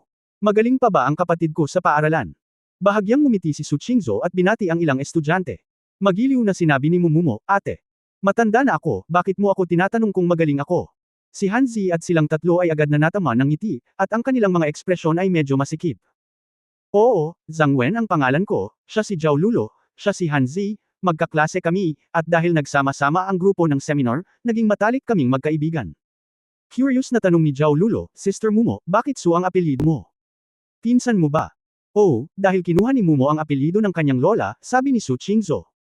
Then Sister Su, anong gagawin mo?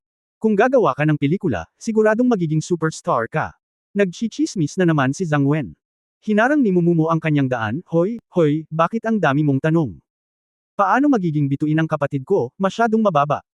Sumang-ayon si Han Zi, oo, ang industriya ng entertainment ay isang grupo ng mga bagay, hindi naiintindihan ng iba, hindi pa ba natin naiintindihan? Tama, masyadong makulit ang maging artista tulad ni Sister Su, tumanggo si Zhao Lulo. Sumulyap si Mumumo kay Ye Fan sa tabi niya, bakit lahat kayo nakatitig sa kapatid ko, andito ang bayaw ko, at hindi ka kumukumusta? Para hindi papansinin si Ye Fan, naisip ni Mumumo na ito ay masyadong kawili-wili. Sa campus ng universidad, ang mga tao ay walang alam na mga hari ng impyerno, mga Diyos ng espada o anupaman. Walang pakialam na iwinagayway ni Ye Fan ang kanyang mga kamay at nakangiting sinabi, ayos lang, pag-usapan lang ito, makikinig lang ako. Sa katunayan, nakita rin ni Han Zi at ng iba pa si Ye Fan, ngunit gaano man nila ito tingnan, naramdaman nilang lahat na ang lalaking ito ay hindi kapareho ni Su Qingzhou. Paanong ang isang babaeng maladiwata na nahulog mula sa langit ay makakasal sa isang ordinaryong lalaki? Kumusta bayaw, bayaw na si Mumo, napakaganda mo na makakapag-asawa ka ng napakagandang asawa, humajijek si Zhang Wen. Ngumiti si Ye Fan at sinabing, okay lang, umaasa lang ako sa mukha ko ngayon, guwapo ako. Naninigas ang mukha ng tatlo, at hindi pa sila nakakita ng ganoong kasinggit na tao. Si Su Qingzhou ay medyo walang magawa. Ang lalaking ito, noong una pa lang niyang makilala, napakawalanjiya. Hindi niya inaasahan ang maraming bagay na mangyayari, at ang kanyang walang hiyang kakayahan ay lalong lumaki. Mumo, ang iyong bayaw ay dapat na napakahusay, ano ang ginagawa niya? Tanong ni Zhang Wen sa mahinang boses. Oh, Wen, paano ang unang beses na nagkita tayo at nagtanong niya ng personal? Sabi ni Zhao Lulo. Ayos lang, sasabihin ko sa iyo, walang humpay na sabi ni Mumumo at nakangiting sinabi, ang bayaw ko, dati siyang game booster, tapos pumunta siya sa kumpanya ng kapatid ko para maging security guard, at sumama siya sa akin. Kuya. Natigilan silang tatlo, this is too weird. Hindi kaya nagustuhan ni Sister Mumo ang face value ng lalaking ito. Mumo, huwag kang magsalita ng walang kaparirikan, sabi ni Su Qingzhou na nakakunot ang noo. Sumagot si Mumumo, paano ako magsasalita ng walang kaparirikan? Pagkatapos ay tatanungin mo ang aking bayaw, ano ang ginagawa niya ngayon? Awkward na ngumiti si Ye Fan, hindi niya talaga alam kung ano ang ginagawa niya. Anyway, sinubukan niya lang ang lahat para pagbutihin ang lakas ng sarili mo at ng mga tao sa paligid mo, magsikap para mabuhay. Ngunit imposibleng talagang sabihin ang ganoong bagay, kaya nagkibit balikat si Ye Fan at sinabing, okay lang, totoo ang sinabi ni Mumo, suot ko pa rin ang pangalan ng security department. Isang bakas ng paghamak ang sumilay sa mga mata ni Han Zi. Mula sa pananaw ng isang lalaki, ang buhay ni Ye Fan ay malinaw na nakabatay sa swerte, at hindi gaanong sabihin na ang isang palaka ay kumakain ng karne ng sisni, na nagbubulag sa isang magandang babae. Mumo, may isang oras pa bago magsimula ang birthday party, hindi mo ba talaga kayang magligtas ng mukha? Seryosong sabi ni Han Zi. Nahihiyang sinabi ni Mumumo, Han Zi, nandito ang hipag ko, nakakaabala, ilang buwan na tayong hindi nagkikita. Hindi bale, napakalaki ng party box, pwede mong isama ang kapatid mo. Darating din ang ilan sa mga kaibigan ng kapatid ko, at hindi lahat sila ay mga estudyante. Lahat ay masigla at masigla, sabi ni Han Zi. Mabilis ding sinabi ni Zhang Wen, Mumo, sabay na tayo, ipinagpaliban ni Han Zi ang kanyang birthday party sa loob ng kalahating buwan upang hintayin ka. Gusto mo bang lumuhad kami at magmakaawa sa iyo? Mabilis na umiling si Mumumo, hindi iyon ang ibig kong sabihin. Lumingon si Han Zi kay Su Qingzhou at sinabing, Sister Su, sabay na tayo, sarili ko lang ito, gusto ko talagang imbitahan si Mumo. Nag-alinlangan si Su Qingzhou at tumingin kay Ye Fan, na nagkibit balikat at hinayaan ang babae na magdesisyon. Okay, nag-isip si Su Qingzhou saglit, sinamantala ang pagkakataong ito para makita kung ano ang lipunan ng kanyang kapatid, isa rin itong magandang pagpipilian, kaya tumanggo siya at sinabing, kung gayon ay makikialam tayo. Nang marinig ni Mumumo na pupunta rin sina Su Qingzhou at Ye Fan, lubos siyang napanatag. Hindi siya natakot sa sinabi ni Mu Zuzong, at nakita niyang mas kawili-wili ito, kaya masaya siyang pumayag. Kabanata 1379 na salary. 1399. Great! Tatawagan ko ang driver at paparating na ang sasakyan. Natuwa si Han Zi, kinuha ang kanyang mobile phone, at tumawag. Sabay-sabay na naglakad ang lahat sa gilid ng kalsada sa labas ng paaralan, at dumating na ang sasakyan. Ito ay talagang isang Rolls-Royce Phantom Farer, na bihira. Kakapark lang sa gate ng academy ay napakahangin na, not to mention na may naghihintay na driver doon. Wow, Han Zi, hindi ka ba kadalasang sumasakay sa Mercedes-Benz? Saan mo nakuha itong kotse ngayon? Tanong ni Zhao Lulo. Rolls-Royce pala yun. First time kong umupo doon. Sinabi rin ni Zhang Wen na may maningning na mga mata. Sinabi ni Hanzi na may kalmadong ekspresyon, gusto kong maupo ka ng comfortable, kaya hiniling ko sa tatay ko na hiramin ang kotseng ito.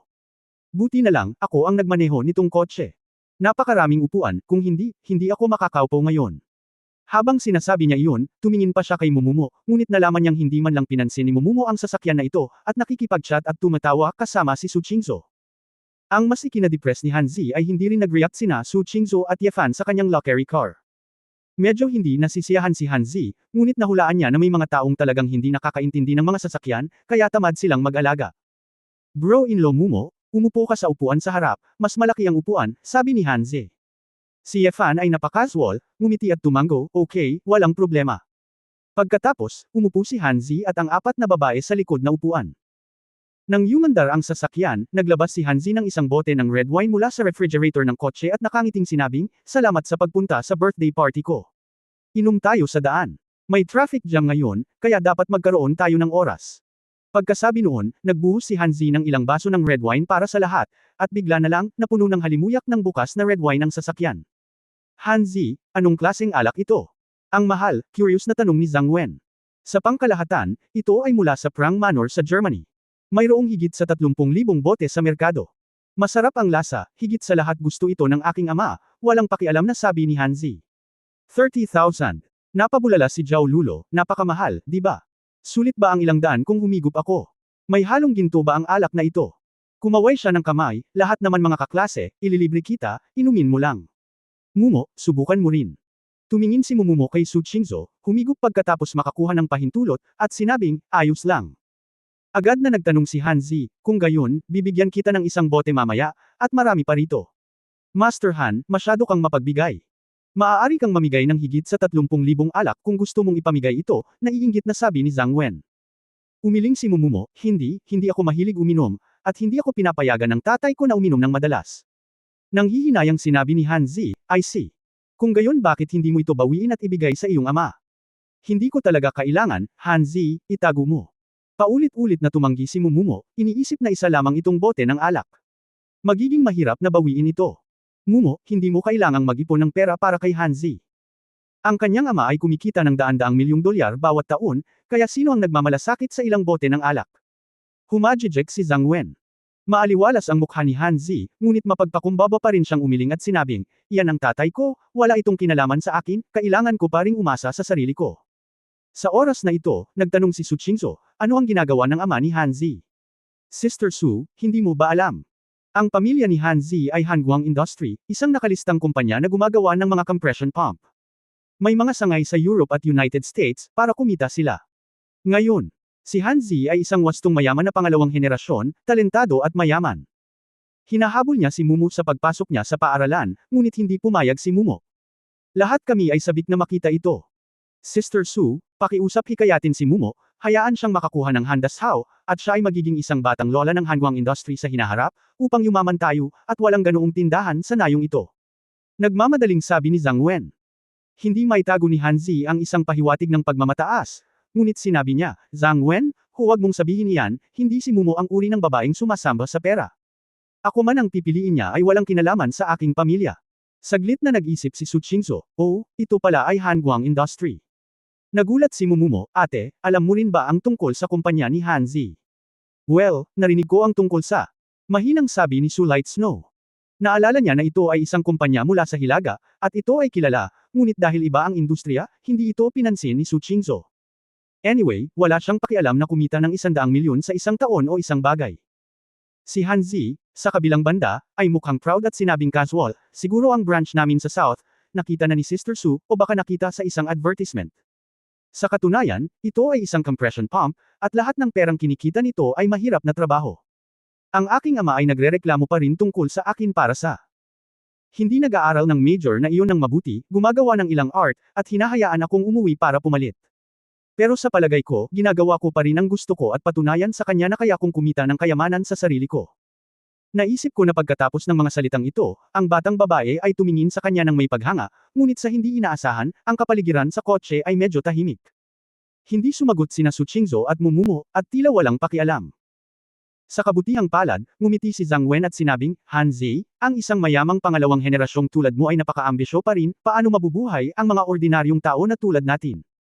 Bahagyang nadismaya si Hanzi, ngunit umiling pa rin at sinabing, kaunti lang ang puso ko. Tumingin si Zhao Lulo kay Ye Fan, ang co-pilot sa harap, at sinabing, bro-in-law, hindi ka ba umiinom ng kaunti? Masarap ang red wine na ito. Lumingon si Ye Fan at ngumiti, kalimutan mo na, hindi ako masyadong interesado sa alak. Nagbiro si Zhang Wen, bro-in-law, sa tingin mo ba ay masyadong gastador ang pag-inom ng 30,000 bote ng alak?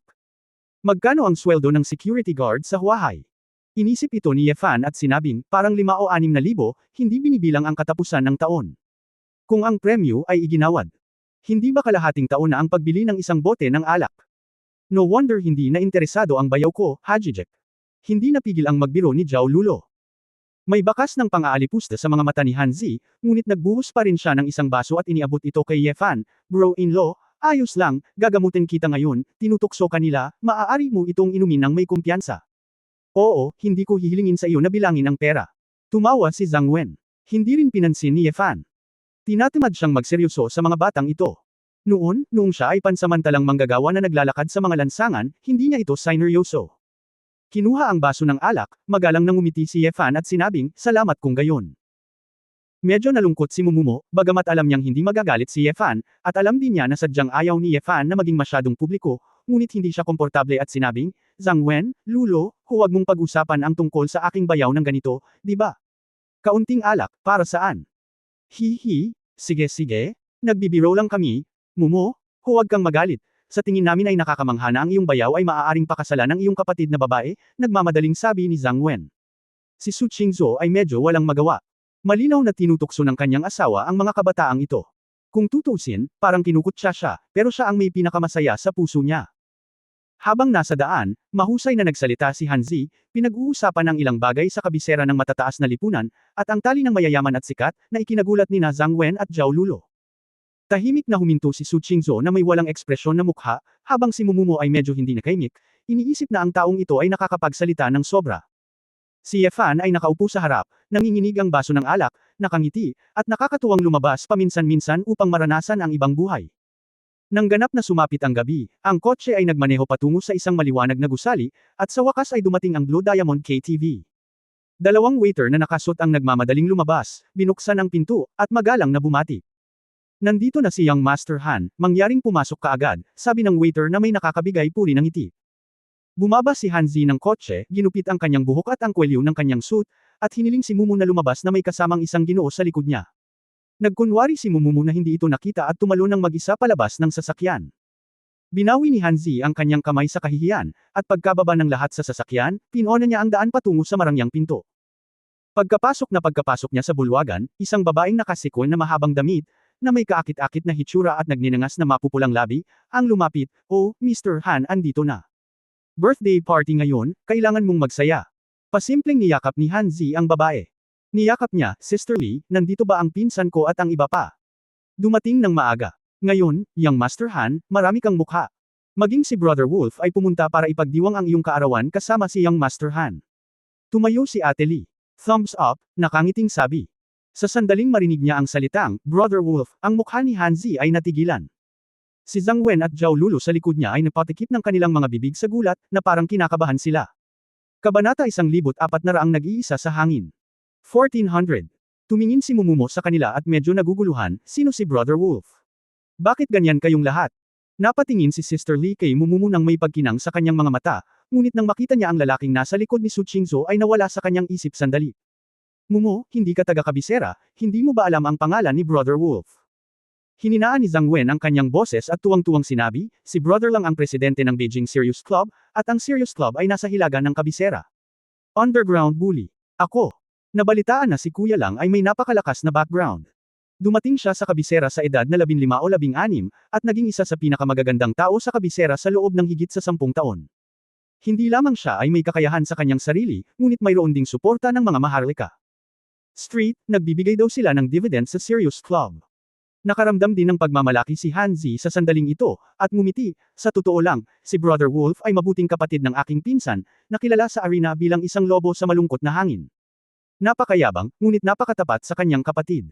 Sa nakaraan, si Kuya Lang ay pinagtaksilan ng kanyang mga nasasakupan at pansamantalang tinugis. Pinsan ko ang nagayos na lumabas siya at magtago saglit, kaya matapos siyang patayin ni kuya lang pabalik sa kabisera, sinundan niya ang kapatid ko. Napakaganda nito. Wow! Hanzi, ganyan pa rin ang relasyon ng pinsan mo. Hindi ba black and white ang pamilya mong Han? Bulalas ni Zhao Lulo. Humajijek si Sister Lee sa tabi niya at sinabing, hindi ba napakalakas ng pamilya ni Han Xiao? Pero Han Xiao, sino itong dalawang dilag na nandito ngayon? Hindi pa ako nakakita ng ganito kagandang babae. Ano? Si Hanzi ay lubos na nagmamalaki, at maikling ipinakilala, itong si mismo ay anak ng sikat na music hero na si Mr. Mususong, at siya rin ay kaklase ko. Itong si Misu ay kanyang kapatid, na nagkataong nandito ngayon. Matapos ipakilala ang dalawang kapatid na babae, direktang hindi pinansin si Ye Fan. Malinaw na ayaw ni Hanzi na mag-aksaya pa ng mga salita sa pagpapakilala. Diretso rin na hindi pinansin ni Sister Lee si Ye Fan, at sinabing may malay na ngiti sa kanyang mga mata, kaya nga, kung gayon, nais kong makuha ni Young Master Han ang puso ng mga dilag sa lalong madaling panahon. Halika na, pakiusap, huwag silang hayaan na matagal nang naghihintay sina Young Master Han at Brother Wolf. Sinabihan ni Hanzi si Sister Lee na huwag magbiro, ngunit ang kanyang mukha ay halatang puno ng kinang. Si Mumumo ay medyo chismoso, sumunod sa likuran at tahimik na tinanong si Ye Fan, Bro-in-law, anong uri ng serious ang magiging napakalakas? Kumpara sa Purple Bamboo Forest ni Sister Ning. Ngumiti si Ye Fan, kailangan mong malaman kung para saan ito. Well, nako, curious lang ang mga tao, nagpout si Mumumo.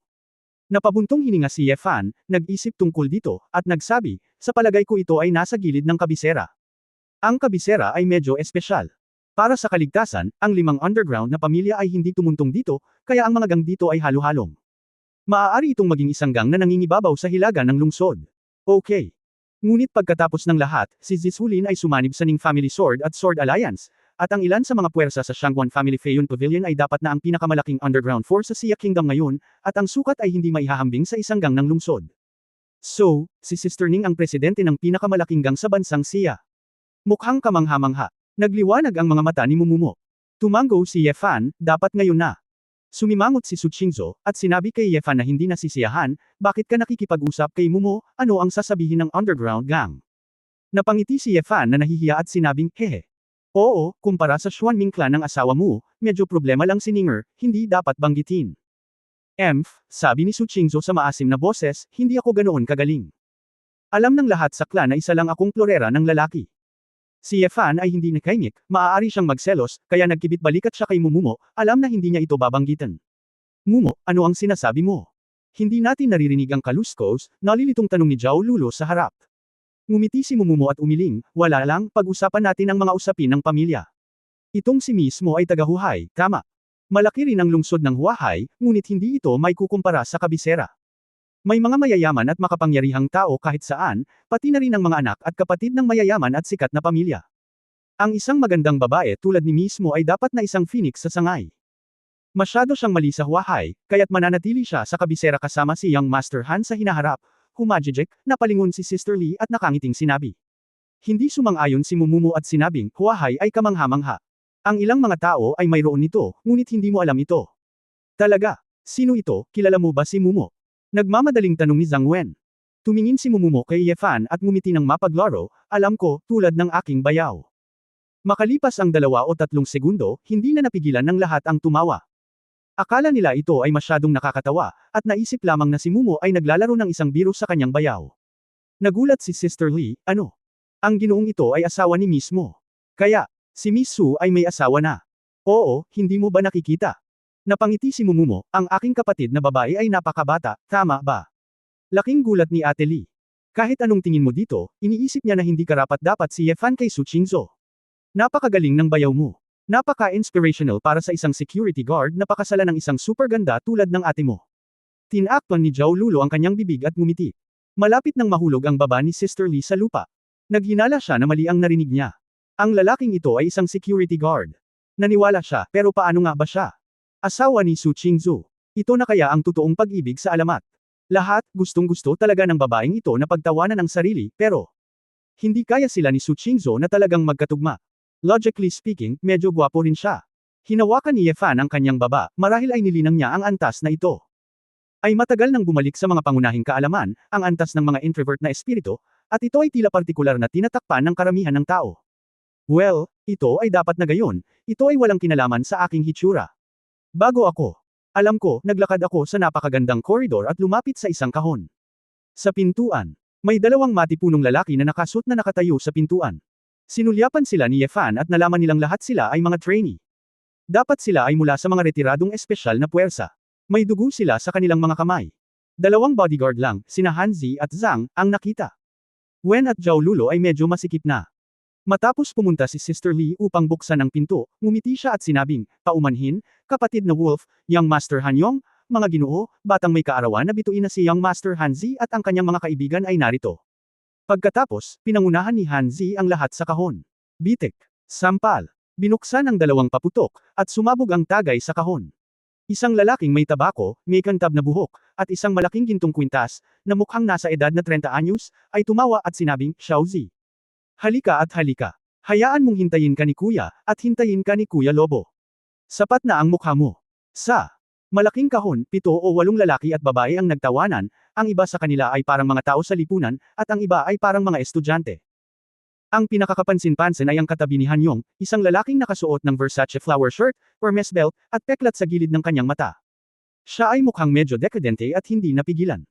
Sa harap ng lalaki ay isang solong gamit na ashtray, humihitit ng sigarilyo, umuusok na ulap at ambon, na may bahagyang tamad ng ngiti sa kanyang mukha, halatang nakatingin sa edad ni Hanyong, ngunit sa mga mata ng isang matanda. Nakatingin kay Hanzi at sa iba pa. Kahit na tinitingnan ng kanyang paninigarilyo na poster at ekspresyon ng mukha, ang isang tao ay maaaring makaramdam ng isang pakiramdam ng edad at karanasan na hindi tumutugma sa kanyang grado. Pagtatapos ng kabanatang ito. For more videos, click on the notification bell.